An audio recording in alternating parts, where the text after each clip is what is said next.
जरमिया 41 chapter, 42 chapter, 43 chapter हम पढ़ेंगे Kings James version में से, और हिंदी में पढ़ेंगे यिर्मयाह की भविष्यवाणी 41, 42, 43 अध्याय। हिंदी में BSI बाइबल में से पढ़ेंगे। हम परमेश्वर को धन्यवाद करते हैं। पिता, क्या ही बड़ा प्रकाशन है तेरा खुदा कि हम आत्मिक बलिदान चढ़ा रहे हैं तुझे। और क्या चाहिए हमको खुदा कि हम तुझे माने और तेरी मानते हुए हम चले। इससे बढ़कर जिंदगी क्या है खुदा। इतना बड़ा रहस्य रैप्सोडी ऑफ रियलिटीज को पढ़ते समय हमें प्राप्त हुआ है। अब हमारा आनंद और ज़्यादा बढ़ चुका है जब हम तेरी आराधना करते हैं, जब हम तेरे वचन को पढ़ते हैं, जब हम कुछ भी काम कर रहे हैं तेरी भलाइयों को याद करके। तो खुदा पिता, कितना ही महान अनुभव हमारे अंदर से तूने जन्म दिया है आज कि हम तुझे आत्मिक बलिदानों को ऐसा चढ़ा रहे होते हैं।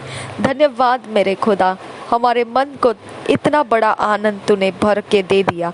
धन्यवाद कि ये कुछ भी खाली नहीं जाएगा। जो भी हम करते हैं उसके अनुसार हमारा जीवन बड़े प्रतिफल के लिए तैयार है। यीशु नासरी के नाम में पवित्र आत्मा हमारा आत्मिक बलिदान चढ़ाना योग्य बना और शुद्धता और पवित्रता से भरपूर रहे। हमेशा हमारी सहायता कर पवित्र आत्मा, हमारे मदद कर, हमारी सहायता कर। इस समय हमें वचनों का भेद ग्रहण करने के लिए हमारे मन को खोल, हमारी समझ को, ज्ञान बुद्धि को हमें तेरे आत्मा से चला। नासरी यीशु के नाम में मांगते हैं, सुन और कबूल कर। आमीन, आमीन, आमीन। Jeremiah 41 chapter. Ishmael treacherously kills Gedaliah and others. Johanan recovers the captives. First verse. Now it came to pass in the 7th month that Ishmael the son of Nethaniah the son of Elishama of the seed royal and the princes of the king, even 10 men with him, came unto Gedaliah the son of Ahikam to Mizpah, and there they did eat bread together in Mizpah. Then arose Ishmael the son of Nethaniah and the 10 men that were with him, and smote Gedaliah the son of Ahikam the son of Shaphan with the sword, and slew him, whom the king of Babylon had made governor over the land. Ishmael also slew all the Jews that were with him, even with Gedaliah at Mizpah, and the Chaldeans that were found there, and the men of war. And it came to pass the 2nd day after he had slain Gedaliah, and no man knew it, that there came certain from Shechem, from Shiloh, and from Samaria, even 80 men, having their beards shaven and their clothes rent, and having cut themselves with offerings and incense in their hand, to bring them to the house of the Lord. And Ishmael the son of Nethaniah went forth from Mizpah to meet them, weeping all among as he went. And it came to pass, as he met them, he said unto them, Come to Gedaliah the son of Ahikam. And it was so, when they came into the midst of the city, that Ishmael the son of Nethaniah slew them, and cast them into the midst of the pit, he and the men that were with him. But 10 men were found among them that said unto Ishmael, Slay us not, for we have treasures in the field of wheat and of barley and of oil and of honey. So he forbare and slew them not among their brethren. Now the pit wherein Ishmael had cast all the dead bodies of the men whom he had slain because of Gedaliah was it which Asa the king had made for fear of Baasha, king of Israel, and Ishmael the son Nethaniah filled it with them that were slain.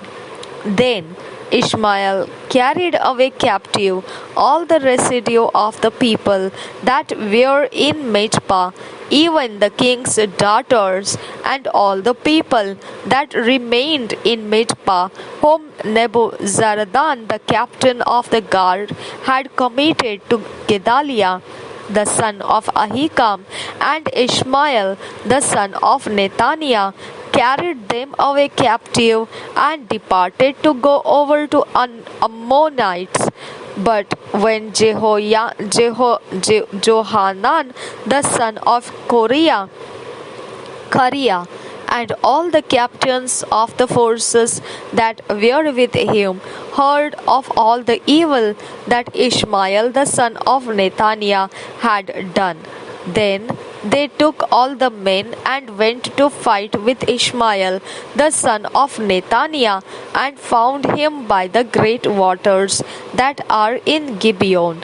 Now it came to pass that when all the people which were with Ishmael saw Johanan the son of Kareah and all the captains of the forces that were with him, then they were glad. So all the people that Ishmael had carried away captive from Mizpah cast about and returned and went into Johanan the son of Kareah.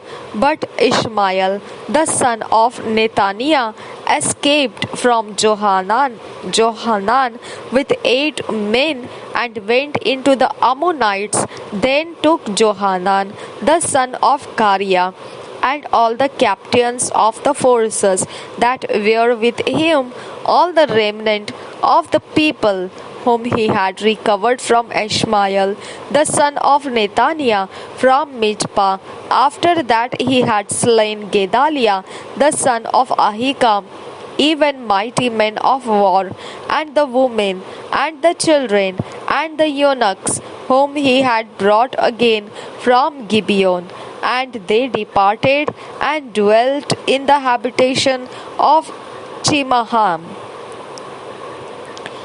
which is by Bethlehem, go to enter into Egypt, because of the Chaldeans, for they were afraid of them, because Ishmael the son of Nethaniah had slain Gedaliah the son of Ahikam, whom the king of Babylon made governor in the land. Chapter 42. Johanan desires Jeremiah to inquire of God, promising obedience.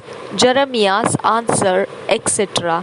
First verse say, then all the captains of the forces and Johanan the son of Kareah and Jedaniah the son of Hoshaiah and all the people from the least even unto the greatest came near and said unto Jeremiah the prophet, let we beseech thee, our supplication be accepted before thee, and pray for us unto the Lord thy God, even for all this remnant, for we are left but a few of many, as thine eyes do behold us, that the Lord thy God may shew us the way wherein we may walk, and the thing that we may do.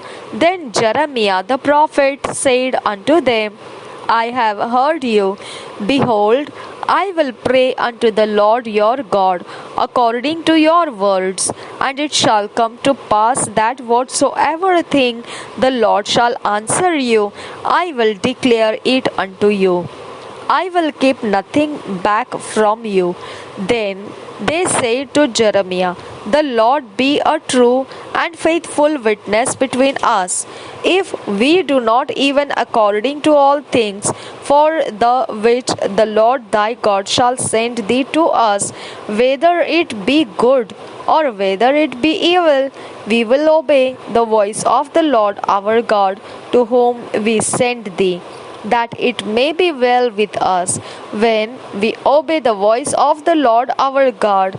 And it came to pass after 10 days that the word of the Lord came unto Jeremiah. Then called he Johanan, the son of Kareah, and all the captains of the forces which were with him, and all the people from the least even to the greatest, and said unto them, Thus saith the Lord, the God of Israel, unto whom ye sent me to present your supplication before him.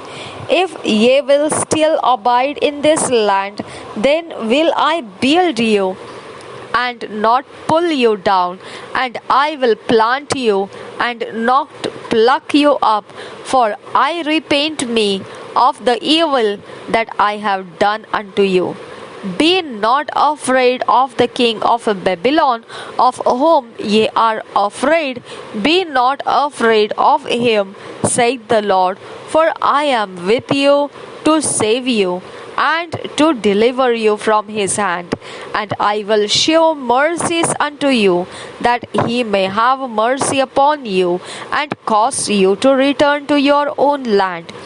But if ye say, We will not dwell in this land, neither obey the voice of the Lord your God, saying, No, but we will go into the land of Egypt, where we shall see no war, nor hear the sound of the trumpet, nor have hunger of bread, and there will we dwell. And now, therefore, hear the word of the Lord, ye remnant of Judah. Thus saith the Lord of hosts, the God of Israel, if ye wholly set your faces to enter into Egypt, and go to sojourn there, then it shall come to pass that the sword which ye feared shall overtake you there in the land of Egypt, and the famine whereof ye were afraid shall follow close after you there in Egypt, and there ye shall die. So shall it be with all the men that set their faces to go into Egypt to sojourn there. They shall die by the sword, by the famine, and by the pestilence, and none of them shall remain or escape from the evil that I will bring upon them. For thus saith the Lord of hosts, the God of Israel, as mine anger and my fury hath been poured forth upon the inhabitants of Jerusalem, so shall my fury be poured forth upon you when ye shall enter into Egypt, and ye shall be an execration and an astonishment and a curse and a reproach, and ye shall see this place no more. The Lord hath said concerning you, O ye remnant of Judah, go ye not into Egypt. Know certainly that I have admonished you this day, for ye dissembled in your hearts when ye sent me unto the Lord your God, saying, Pray for us unto the Lord our God, and according unto all that the Lord our God shall say, so declare unto us, and we will do it. And now I have this day declared it to you, but ye have not obeyed the voice of the Lord your God, nor anything for the which he hath sent me unto you. Now therefore know certainly that ye shall die by the sword, by the famine, and by the pestilence in the place whither ye desire to go and to sojourn. Chapter 43. Johanan carries Jeremiah into Egypt. Jeremiah by a type prophesies the conquest of Egypt by the Babylonians. First verse say, And it came to pass that when Jeremiah had made an end of speaking unto all the people all the words of the Lord their God, for which the Lord their God had sent him to them, even all these words, then spake Azariah the son of Hoshea and Johanan the son of Kareah, and all the proud men, saying unto Jeremiah, Thou speakest falsely, the Lord our God hath not sent thee to say, Go not into Egypt to sojourn there. But Baruch the son of Neriah setteth thee on against us, for to deliver us into the hand of the Chaldeans, that they might put us to death and carry us away captives into Babylon. So Johanan the son of Kareah and all the captains of the forces and all the people obeyed not the voice of the Lord to dwell in the land of Judah. But Johanan the son of Kareah and all the captains of the forces took all the remnant of Judah that were returned from all nations whither they had been driven to dwell in the land of Judah, even men and women and children and the king's daughters and every person that Nebuzaradan, the captain of the guard, had left with Gedaliah, the son of Ahikam, the son of Shaphan, and Jeremiah the prophet, and Baruch the son of Neriah. So they came into the land of Egypt, for they obeyed not the voice of the Lord. Thus came they even to Tahpanhes. Then came the word of the Lord unto Jeremiah in Tahpanhes, saying, Take great stones in thine hand, and hide them in the clay in the brick lane, which is at the entry of Pharaoh's house in Tahpanhes, in the sight of the men of Judah. And say unto them, Thus saith the Lord of hosts, the God of Israel, Behold, I will send and take Nebuchadnezzar, the king of Babylon, my servant, and will set his throne upon these stones that I have hid, and he shall spread his royal pavilion over them. And when he cometh, he shall smite the land of Egypt, and deliver such as are for death to death, and such as are for captivity to captivity, and such as are for the sword to the sword. And I will kindle a fire in the houses of the gods of Egypt, and he shall burn them and carry them away captives, and he shall array himself with the land of Egypt as a shepherd putteth on his garment, and he shall go forth from thence in peace. He shall break also the images of Beth Shemesh that is in the land of Egypt, and the houses of the gods of the Egyptians shall be burned with fire. यही वचन को हम पढ़ेंगे हिंदी में BSI Bible में से। यिर्मयाह की भविष्यवाणी 41, 42, 43 अध्याय पढ़ेंगे BSI बाइबल में से। पहले वचन से पढ़ेंगे। 7वें महीने में ऐसा हुआ कि इश्माएल जो नतन्याह का पुत्र और एलीशामा का पोता और राजवंश का और राजा के प्रधान पुरुषों में से था, वह 10 जन संग लेकर मिस्पा में अहीकाम के पुत्र गदल्याह के पास आया। वहाँ मिस्पा में उन्होंने एक संग भोजन किया। तब नतन्याह के पुत्र इश्माएल और उसके संग के दास 10 जनों ने उठकर गदल्याह को, जो अहीकाम का पुत्र और शापान का पोता था और जिसे बेबीलोन के राजा ने देश का अधिकारी ठहराया था, उसे तलवार से ऐसा मारा कि वह मर गया। इश्माएल ने गदल्याह के संग जितने यहूदी मिस्पा में थे और जो कसदी योद्धा वहाँ मिले, उन सबों को मार डाला। गदल्याह के मार डाले जाने के दूसरे दिन, जब कोई इसे न जानता था, तब शेकेम और शिलो और शोम्रोन से 80 पुरुष दाढ़ी मुंडाए, वस्त्र फाड़े, शरीर चीरे हुए और हाथ में अन्न बलि और लोबान लिए हुए यहोवा के भवन में जाने को आते दिखाई दिए। तब नतन्याह का पुत्र इश्माएल उनसे मिलने को मिस्पा से निकला और रोता हुआ चला। जब वह उनसे मिला तब कहा, अहीकाम के पुत्र गदल्याह के पास चलो। जब वे उस नगर में आए तब नतन्याह के पुत्र इश्माएल ने अपने संगी जनों समेत उनको घात करके गड्ढे में फेंक दिया। परंतु उनमें से 10 मनुष्य इश्माएल से कहने लगे, हमको न मार, क्योंकि हमारे पास मैदान में रखा हुआ गेहूँ, जौ, तेल और मधु है। इसलिए उसने उन्हें छोड़ दिया और उनके भाइयों के साथ नहीं मारा।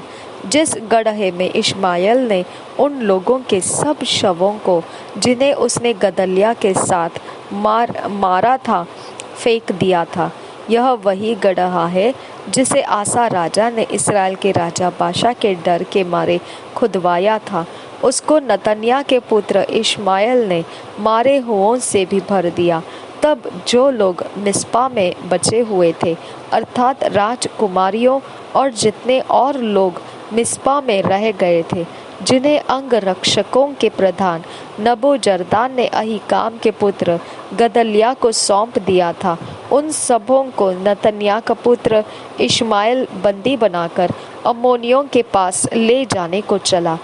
जब कोरह के पुत्र योहानान और योद्धाओं के दलों के उन सब प्रधानों ने जो उसके संग थे सुना कि नतन्याह के पुत्र इश्माएल ने यह सब बुराई की है, तब वे सब जनों को लेकर नतन्याह के पुत्र इश्माएल से लड़ने को निकले और उसको उस बड़े जलाशय के पास पाया जो गिब्बोन में है।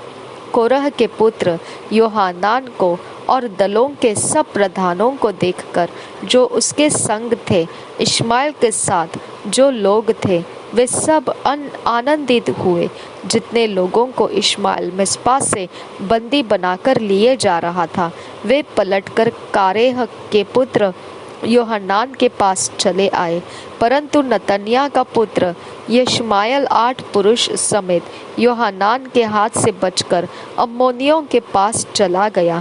तब प्रजा में से जितने बच गए थे, अर्थात जिन योद्धाओं, स्त्रियों, बाल बच्चों और खोजों को कोरह का पुत्र योहानान अहीकाम के पुत्र गदल्याह के मिस्पा में मारे जाने के बाद नतन्याह के पुत्र इश्माएल के पास से छुड़ाकर गिबोन से वापस ले आया था, उनको वह अपने सब संगी दलों के प्रधानों समेत लेकर चल दिया। बैतलहम के निकट जो किमहाम की सराय है, उसमें वे इसलिए टिक गए कि मिस्र में जाए, क्योंकि वे कसदियों से डरते थे।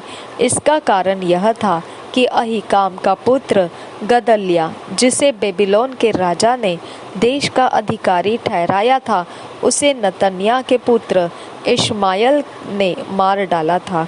यिर्मयाह से प्रार्थना करने का निवेदन, 42 अध्याय पहले वचन से। तब कारेह का पुत्र योहानान, होशाया का पुत्र याजन्याह, दलों के सब प्रधान और छोटे से लेकर बड़े तक सब लोग यिर्मयाह भविष्यद्वक्ता के निकट आकर कहने लगे, हमारी विनती ग्रहण करके अपने परमेश्वर यहोवा से हम सब बचे हुओं के लिए प्रार्थना कर, क्योंकि तू अपनी आंखों से देख रहा है कि हम जो पहले बहुत थे अब थोड़े ही बच गए हैं। इसलिए प्रार्थना कर कि तेरा परमेश्वर यहोवा हमको बताए कि हम किस मार्ग से चले और कौन सा काम करें। यिर्मयाह भविष्यद्वक्ता ने उनसे कहा, मैंने तुम्हारी सुनी है। देखो, मैं तुम्हारे वचनों के अनुसार तुम्हारे परमेश्वर यहोवा से प्रार्थना करूंगा, और जो उत्तर यहोवा तुम्हारे लिए देगा मैं तुमको बताऊंगा। मैं तुमसे कोई बात न छिपाऊंगा। तब उन्होंने यिर्मयाह से कहा, यदि तेरा परमेश्वर यहोवा तेरे द्वारा हमारे पास कोई वचन पहुंचाए और हम उसके अनुसार न करें, तो यहोवा हमारे बीच में सच्चा और विश्वास योग्य साक्षी ठहरे। चाहे वह भली बात हो चाहे बुरी, तो भी हम अपने परमेश्वर यहोवा की आज्ञा जिसके पास हम तुझे भेजते हैं मानेंगे, क्योंकि जब हम अपने परमेश्वर यहोवा की बात माने तब हमारा भला हो। यिर्मयाह की प्रार्थना का उत्तर। 10 दिन के बीतने पर यहोवा का वचन यिर्मयाह के पास पहुंचा। तब उसने कोरह के पुत्र योहानान को, उसके साथ के दलों के प्रधानों को और छोटे से लेकर बड़े तक जितने लोग थे उन सबों को बुलाकर उनसे कहा, इस्राएल का परमेश्वर यहोवा जिसके पास तुमने मुझको इसलिए भेजा कि मैं तुम्हारी विनती उसके आगे कह सुनाऊं, वह यूँ कहता है, यदि तुम इसी देश में रह जाओ तब तो मैं तुमको नष्ट नहीं करूँगा वरन बनाए रखूँगा और तुम्हें न उखाड़ूँगा वरन रोपे रखूँगा, क्योंकि तुम्हारी जो हानि मैंने की है उससे मैं पछताता हूँ। तुम बेबीलोन के राजा से डरते हो, अतः उससे मत डरो। यहोवा की यह वाणी है, उससे मत डरो, क्योंकि मैं तुम्हारी रक्षा करने और तुमको उसके हाथ से बचाने के लिए तुम्हारे साथ हूँ। मैं तुम पर दया करूँगा कि वह भी तुम पर दया करके तुमको तुम्हारी भूमि पर फिर से बसा देगा। परंतु यदि तुम यह कहकर कि हम इस देश में न रहेंगे, अपने परमेश्वर यहोवा की बात न मानो और कहो कि हम तो मिस्र देश जाकर वहीं रहेंगे, क्योंकि वहाँ न हम युद्ध देखेंगे, न नरसिंगे का शब्द सुनेंगे और न हमको भोजन की घटी होगी, तो हे बचे हुए यहूदियों, यहोवा का यह वचन सुनो। इस्राएल का परमेश्वर सेनाओं का यहोवा यूँ कहता है, यदि तुम सचमुच मिस्र की ओर जाने का मोह करो और वहाँ रहने के लिए जाओ, तो ऐसा होगा जिस तलवार से तुम डरते हो वही वहाँ मिस्र देश में तुमको जा लेगी, और जिस महंगी का भय तुम खाते हो वह मिस्र में तुम्हारा पीछा न छोड़ेगी और वही तुम मरोगे। जितने मनुष्य मिस्र में रहने के लिए उसकी ओर मुँह करे, वे सब तलवार, महंगी और मरी से मरेंगे, और जो विपत्ति मैं उनके बीच डालूंगा उससे कोई बचा न रहेगा। हालेलुया। परमेश्वर जो कहता है वो रास्ता छोड़कर जाने से ये प्रॉब्लम आता है, ध्यान रखिए इसको। 18 वचन से आगे, इस्राएल का परमेश्वर सेनाओं का यहोवा यूँ कहता है, जिस प्रकार से मेरा कोप और जलजलाहट यरूशलेम के निवासियों पर भड़क उठी थी, उसी प्रकार से यदि तुम मिस्र में जाओ तो मेरी जलजलाहट तुम्हारे ऊपर ऐसी भड़क उठेगी कि लोग चकित होंगे और तुम्हारी उपमा देकर शाप दिया करेंगे और तुम्हारी निंदा किया करेंगे। तुम इस स्थान को फिर न देखने पाओगे। हे बचे हुए यहूदियों, यहोवा ने तुम्हारे विषय में कहा है, मिस्र में मत जाओ। तुम निश्चय जानो कि मैंने आज तुमको चिताकर यह बात बता दी है, क्योंकि जब तुमने मुझको यह कहकर अपने परमेश्वर यहोवा के पास भेज दिया, हमारे निमित्त हमारे परमेश्वर यहोवा से प्रार्थना कर और जो कुछ हमारा परमेश्वर यहोवा कहे उसी के अनुसार हमको बता और हम वैसा ही करेंगे, तब तुम जानबूझ के अपने ही को धोखा देते थे। देखो, मैं आज तुमको बताए देता हूँ कि परंतु और जो कुछ तुम्हारे परमेश्वर यहोवा ने तुमसे कहने के लिए मुझको भेजा है उसमें से तुम कोई बात नहीं मानते। अब तुम निश्चय जानो कि जिस स्थान में तुम परदेशी होके रहने की इच्छा करते हो उसमें तुम तलवार, महंगी और मरी से मर जाओगे। 43 अध्याय यिर्मयाह का मिस्र को ले जाया जाना। पहले वचन से, जब यिर्मयाह उनके परमेश्वर यहोवा के वे सब वचन कह चुका जिनके कहने के लिए उसने उसको उन सब लोगों के पास भेजा था, तब होशाया के पुत्र अजरिया और कारेह के पुत्र योहानान और सब अभिमानी पुरुषों ने यिर्मयाह से कहा, तू झूठ बोलता है। हमारे परमेश्वर यहोवा ने तुझे यह कहने के लिए नहीं भेजा, मिस्र में रहने के लिए मत जाओ, परंतु नेरैया का पुत्र बारूक तुझको हमारे विरुद्ध उकसाता है कि हम कसदियों के हाथ में पड़े और वे हमको मार डाले या बंदी बनाकर बेबीलोन को ले जाए। इसलिए कोरह का पुत्र योहानान और दलों के सब प्रधानों और सब लोगों ने यहोवा की यह आज्ञा न मानी कि वे यहूदा के देश में ही रहे। पर कोरह का पुत्र योहानान और दलों के और सब प्रधान उन सब यहूदियों को जो अंत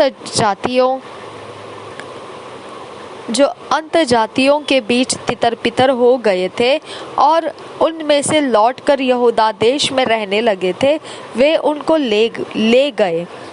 पुरुष, स्त्री, बाल बच्चे, राजकुमारियां और जितने प्राणियों को अंगरक्षकों के प्रधान नबूजरदान ने गदल्याह को, जो अहीकाम का पुत्र और शापान का पोता था, सौंप दिया था, उनको और यिर्मयाह भविष्यद्वक्ता और नेरैया के पुत्र बारूक को वे ले गए। और यहोवा की आज्ञा न मानकर वे मिस्र देश में तहपन्हेस नगर तक आ गए। तब यहोवा का यह वचन तहपन्हेस में यिर्मयाह के पास पहुंचा, अपने हाथ में बड़े पत्थर ले और यहूदी पुरुषों के सामने उस ईंट के चबूतरे में जो तहपन्हेस में फिरौन के भवन के द्वार के पास है, चूना फेर के छिपा दे और उन पुरुषों से कहे, इस्राएल का परमेश्वर सेनाओं का यहोवा यूं कहता है, देखो, मैं बेबीलोन के राजा अपने सेवक नबूकदनेस्सर को बुलवा भेजूंगा और वह अपना सिंहासन इन पत्थरों के ऊपर जो मैंने छिपा रखे हैं रखेगा और अपना छत्र इनके ऊपर तनवाएगा। वह आके मिस्र देश को मारेगा। तब जो मरने वाले हो वे मृत्यु के वश में, जो बंदी होने वाले हो वे बंधुआई में, और जो तलवार के लिए है वे तलवार के वश में कर दिए जाएंगे। मैं मिस्र के देवालयों में आग लगाऊंगा और वह उन्हें फुकवा देगा और बंधुआई में ले जाएगा। और जैसा कोई चरवाहा अपना वस्त्र ओढ़ता है, वैसा ही वह मिस्र देश को समेट लेगा और तब बेखटके चला जाएगा। वह मिस्र देश के सूर्य ग्रह के खंभों को तुड़वा डालेगा और मिस्र के देवालयों को आग लगाकर फुकवा देगा। मिस्र में यहूदियों के लिए परमेश्वर का संदेश। 44 अध्याय 43 तक ही पढ़ना था हमको। थैंक यू पवित्र आत्मा कि आपने हमारे इस अर्पण भेंट को पवित्र और शुद्ध रास्ते से परमेश्वर तक पहुंचने के लिए हमारी सहायता की। हमें इन वचनों के भेद अच्छे से हमारे मन में बैठकर हम उसके अनुसार परमेश्वर के मन को समझते हुए परमेश्वर चाहता है उस दिशा में अपने आप को चलाते जाएं। हमारी सहायता करो कि हम उसको कभी भी अनाज्ञाकारिता से नहीं, आज्ञा पालन से मानते हुए चले। नासरी यीशु के नाम में विनती करते हैं, हमें फिट एंड फिक्स कर इन वचनों में और हमें ईश्वरीय ऑर्डरलीनेस में, डिवाइन ऑर्डरलीनेस पे, रचना में हमको लेकर आ। नासरी यीशु के नाम में आमीन, आमीन, आमीन। 2 years बाइबल रीडिंग प्लान, 2 साल का Bible reading plan. John 9 chapter 28 verse से 41 verse। 1 Chronicles 4 chapter। यूहन्ना रचित सुसमाचार 9 अध्याय 28 वचन से 41 वचन। पहले इतिहास की पुस्तक 4 अध्याय। हम इंग्लिश में, हिंदी में जैसा हमको चाहिए वैसे अकेले में बैठकर हम पढ़ना है इन बाइबल रीडिंग को, 2 साल के बाइबल रीडिंग को व्यक्तिगत पर्सनल टाइम में। जैसे ही हम उसे पढ़ते जाएंगे हम आप पता चल चुका है हमको रैप्सोडी ऑफ रियलिटीज़ में। आज ही हमने पढ़ा कि ये आत्मिक अर्पण है, चढ़ाया जाता है, ये अर्पण बलिदान है परमेश्वर को। तो कैसे वो अर्पण बलिदान यहाँ पृथ्वी के ऊपर हम कर रहे हैं और वो स्वर्ग में आत्मिक में बदल जाता है और वो हमारी डिपॉजिट हो जाता है। हालेलुया। वहाँ से फिर परमेश्वर हमारे लिए जो चाहिए वो रिलीज करता है। आमीन। तो हम कितने महान काम में जुड़े हुए हैं, तो हमने निश्चित इस समय का लाभ उठाना है। जो परमेश्वर चाहता है हमको 2 साल में बनाने का, वैसा हम होने के लिए अपने आप को समर्पित रख के चलते रहना है और देखना फिर 2 साल के अंत में परमेश्वर की इच्छा किस प्रकार से हम पर जाहिर की जाती है, हमारे प्रतिफल किस प्रकार से महान रीति से परमेश्वर उंडेलता है। हालेलुया। तो ये होने के लिए परमेश्वर का आत्मा हमारे साथ मौजूद है, हमारे अंदर से वो हमें सिखाता रहता है, वचनों को पढ़ने के बाद भी हमको याद दिलाता है और उसके अंदर से हमको सिखाता है। हालेलुया। तो इसके लिए हमको ये वचनों के भेद के रहस्य के कारण हम बचा लिए जाते हैं, छुड़ा लिए जाते हैं, हम रोगों से मुक्त हो जाते हैं, मृत्यु के वश में से छुड़ा लिए जाते हैं, हम आगे बढ़ने के लिए आसान रास्ते को प्राप्त करने लगते हैं। आमीन। और इस तरह से फिर आपको ध्यान रखना है कि 2 साल के अंत में हम जैसा परमेश्वर चाहता है वैसा होकर निखर कर आएंगे। निश्चित हमने परमेश्वर के आत्मा का लाभ उठाना है। प्रभु यीशु मसीह हम सबके साथ बना रहे। आमीन, आमीन, आमीन। पवित्र आत्मा हमें इन वचनों में फिट एंड फिक्स कर और हमें परमेश्वर की रचना में ईश्वरीयता से डिवाइन ऑर्डरलीनेस में लेकर आ, नासरी यीशु के नाम में। आमीन, आमीन, आमीन।